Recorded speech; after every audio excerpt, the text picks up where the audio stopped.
350 kg de plus que la GR Corolla à essence.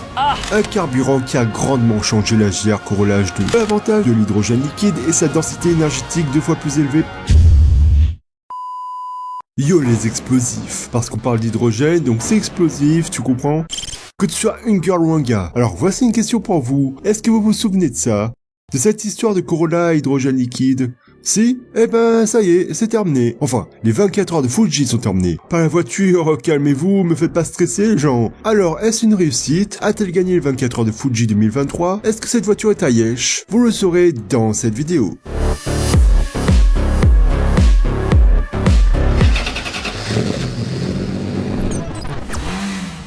Résumé.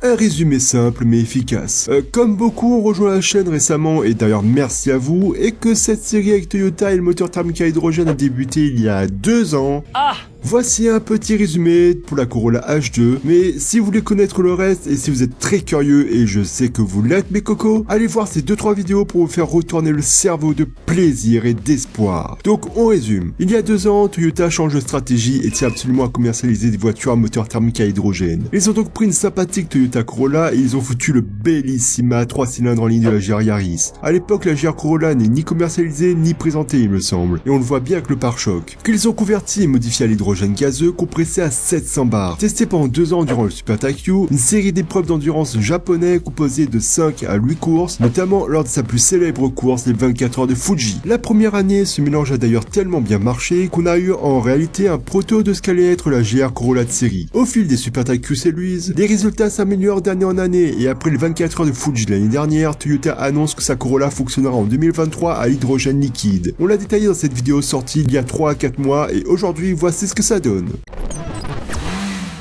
L'hydrogène liquide, un carburant miracle. Un carburant qui a grandement changé la GR Corolla H2. Donc déjà, l'hydrogène liquide, c'est quoi? Bon, comme son nom l'indique, il s'agit d'hydrogène liquéfié. Pour ce faire, il faut que l'hydrogène soit à une température inférieure à moins 253 degrés, mais est censé posséder de nombreux avantages qui seront montrés plus tard dans la vidéo, d'où son intérêt grandissant. On a plus d'infos sur les modifications apportées à la voiture. Déjà, le réservoir, bye bye les réservoirs de Toyota Mirai de... Là, on utilise un réservoir cryogénique multicouche avec des couches séparées soit par de l'air ou autre gaz, soit par du vide, qui est censé donner l'avantage d'avoir n'importe quelle forme et donc d'offrir plus de place. Malheureusement, elle est encore circulaire, et le pire, c'est qu'en plus de la banquette arrière, on a désormais plus de coffre. Voilà. En vrai, le réservoir a la même capacité en litres et il est moins encombrant, mais c'est les à côté que l'on va détailler dans un instant qui prennent de la place. Ensuite, une chose qui distingue esthétiquement la Corolla actuelle de l'année dernière, car cette fois-ci pas de nouveau covering, ce sont les 2 prises d'air au niveau des fenêtres arrière. Vous en pensez quoi, vous, esthétiquement? Quand je vois ça, ça me fait penser aux prises d'air qu'un fan de la Murcielago aurait mis sur sa caisse. Côté moteur, la seule info qu'on a, c'est que ce moteur est moins puissant qu'avant. Vous saurez tout dans quelques minutes. Ça, ce sont les différences avant mars. Comme dit dans la dernière vidéo, la Corolla a malheureusement subi un incendie courant mars. Tous les détails de cet incendie sont dans la vidéo précédente. Après l'incendie, elle a encore été modifiée. C'est une version profondément modifiée en fait qui a pris la piste, afin de réduire le risque d'incendie, et les ingénieurs en ont profité pour alléger des pièces. Aussi, on a un renforcement de la pompe à hydrogène liquide, car l'analyse des circonstances de l'incident ont permis de déterminer 2 origines du départ du feu. Le premier était un joint desserré, comme mentionné dans la dernière vidéo, mais également une fragilité de la pompe à hydrogène liquide. Du coup, sous l'effet des contraintes et haute pression, la pompe s'est endommagée. Donc, qu'est-ce que Toyota a modifié? Toyota a revu la conception de la tuyauterie autour du compartiment moteur en l'éloignant davantage des collecteurs d'échappement qui peut éventuellement enflammer toute fuite d'hydrogène avec des couvercles de sécurité installés au niveau des joints de tuyauterie. Mais c'est super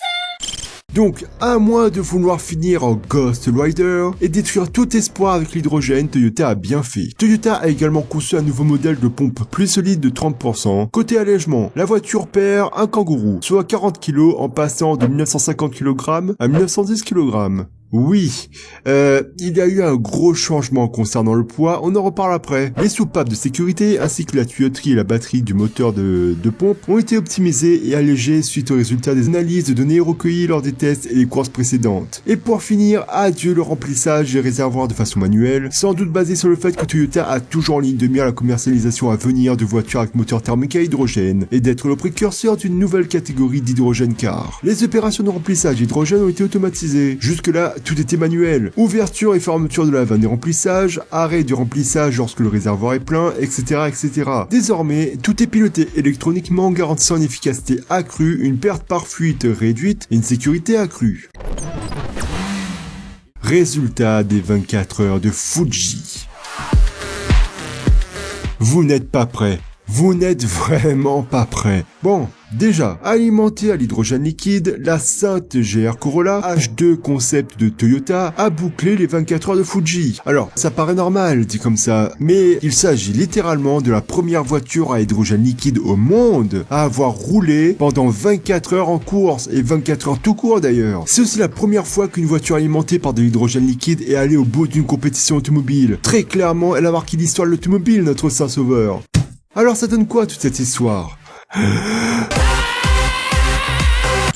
En effet, elle a fini bon dernier, alors qu'elle est censée être meilleure sur tous les points. Elle n'a aucune excuse. Oui, la douille, vous la sentez venir? La vérité, c'est que l'hydrogène liquide s'avère être un désastre total, et Toyota ne risque pas de renouveler les tests avec l'hydrogène liquide. Bon, les avantages d'abord, ensuite on parlera de ce qui s'est passé. Déjà, une autonomie multipliée par 2. Comme dit dans la dernière vidéo, la densité de l'hydrogène liquide a une densité volumétrique de 71 grammes par litre contre 42 grammes par litre pour l'hydrogène compressé à 700 bars. Finalement, Toyota optera pour l'autonomie plutôt que moins d'encombrement et ce qui devait être moins de poids. Résultat, elle a bouclé les 24 heures avec seulement 25 arrêts au stand contre 41 en 2022. Mais surtout, et ça c'est vraiment génial, accrochez-vous bien, elle a fait 4 à 5 pleins près, autant de pleins que les autres. Souvenez-vous de la vidéo du Super Taiko de l'année dernière, les autres voitures avaient fait une moyenne de 20 pleins durant les 24 heures. Donc enfin une bonne nouvelle de ce côté-là. Outre une autonomie doublée par rapport à l'hydrogène gazeux, elle rend également les arrêts au stand plus rapides et plus efficaces grâce à un ravitaillement simplifié, et surtout, c'est un carburant liquide, c'est sûr que ça va plus vite. C'est logique. Alors que l'hydrogène gazeux nécessite un équipement lourd, encombrant, comportant notamment un gros compresseur, alors que l'hydrogène liquide est beaucoup plus proche des carburants conventionnels, permettant un plein en 1 minute au lieu de 1 minute 30 avec l'hydrogène gazeux l'année dernière, et 4 minutes en 2021. Le tout avec beaucoup moins de risque d'incendie. Du coup, elle a 2 fois plus d'autonomie et est plus rapide à certains niveaux. Alors,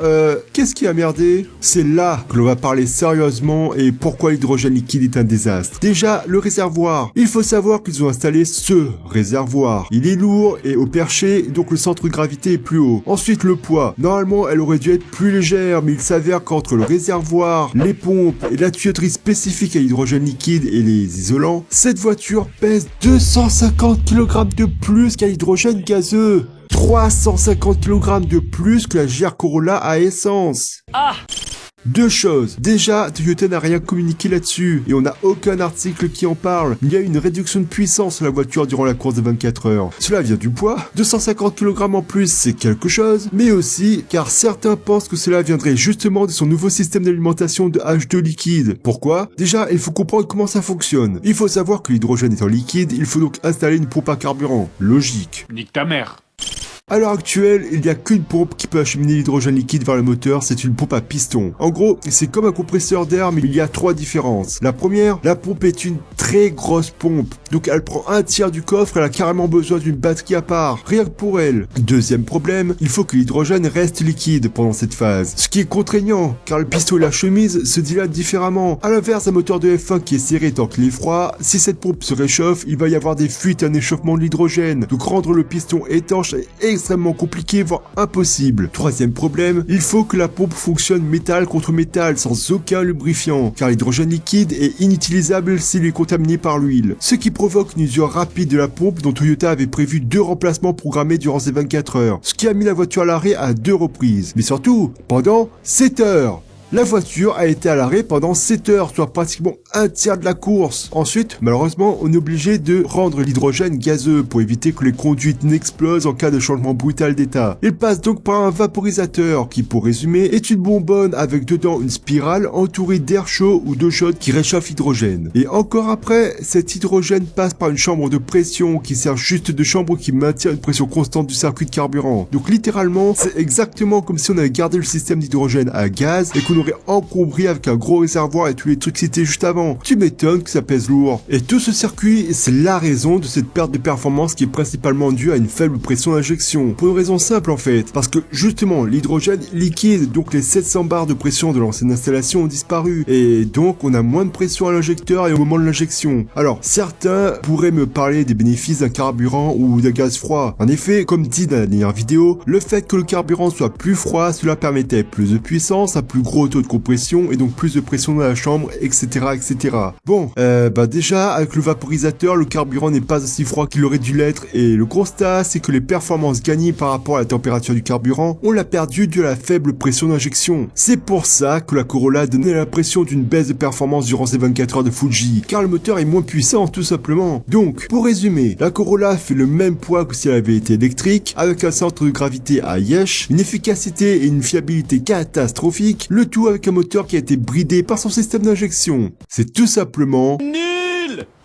Donc le seul avantage de l'hydrogène liquide est sa densité énergétique 2 fois plus élevée par rapport à l'hydrogène gazeux, qui est d'ailleurs la deuxième meilleure forme en termes de densité possible derrière l'eau, qui contient plus d'hydrogène dans un même espace. Mais tous les inconvénients combinés à un stockage compliqué et potentiellement polluant par les flux d'hydrogène rendent ainsi l'hydrogène liquide totalement absurde. Tellement absurde que cela fait même hésiter Toyota sur ses investissements dans l'hydrogène liquide, surtout quand on compare au carburant de synthèse. Résultat, la Toyota Corolla H2 a été plus lente de 4 secondes au meilleur tour. Durant ces 24 heures, elle a bouclé 358 tours contre 478 tours l'année dernière et exactement pareil qu'en 2021, ce qui la place 47e au classement général sur 52, les 5 dernières ayant eu des problèmes. Et forcément, elle a fini 6e et dernière de la Famoso classe STQ, classe dédiée pour les voitures de test non conformes à aucun règlement technique spécifique et carburant soit à l'hydrogène, soit à l'e-fuel, donc carburant de synthèse abrégé commercialement par la mention CNF pour un carbone neutral fuel, soit au biodiesel comme Mazda, etc.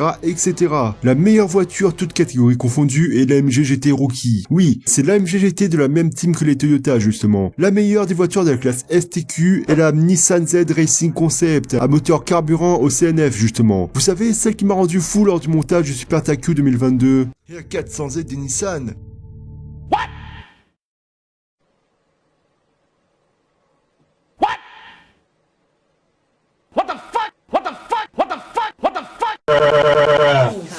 Oui, c'était ma réaction presque en direct. J'ai vraiment vu ça pendant le montage. Bref, cette magnifique A400Z CNF légèrement modifiée par rapport à l'année précédente et exploitée par l'équipe d'usine Nismo a terminé 8e au classement général et dans le même tour que la Saitama Toyopet Toyota Supra GT4. Ne pas faire de blagues. Ne pas faire de blagues. Gagnante de la classe STX ayant réalisé tous deux 685 tours. Honda, à croire qu'ils ont quand même des réserves sur le carburant de synthèse, a participé également.